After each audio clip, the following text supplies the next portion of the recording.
بسم اللہ الرحمن الرحیم۔ السلام علیکم ورحمۃ اللہ وبرکاتہ۔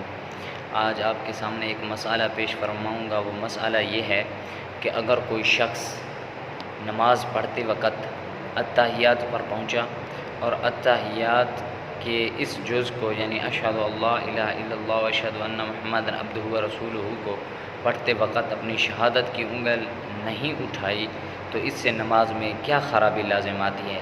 آیا اس نے کس چیز کا ترک کیا ہے؟ تو یہ مسئلہ آپ کے سامنے پیش فرماؤں گا۔ سوال سن لیں۔ سوال یہ ہے کہ اگر کوئی شخص اتحیات پڑھتے وقت دوسرے قاعدے پر اتحیات یا آخری قاعدے پر اتحیات پڑھتے وقت اشہد اللہ الہ الا اللہ و اشہد ان محمد عبدہ و رسولہ کہتے وقت شہادت کی انگل نہ اٹھائے تو اس کی نماز کے اندر کون سی خرابی لازم آئے گی؟ اس مسئلے پر بحث کریں گے۔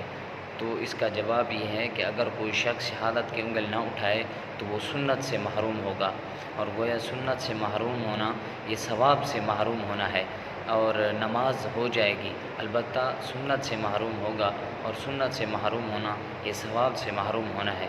دعا ہے کہ اللہ ہمیں ان مسائل پر عمل کرنے کی توفیق عطا فرمائے اور ان غلطیوں سے بچنے کی توفیق عطا فرمائے۔ وآخر دعوانا ان الحمد للہ رب العالمین۔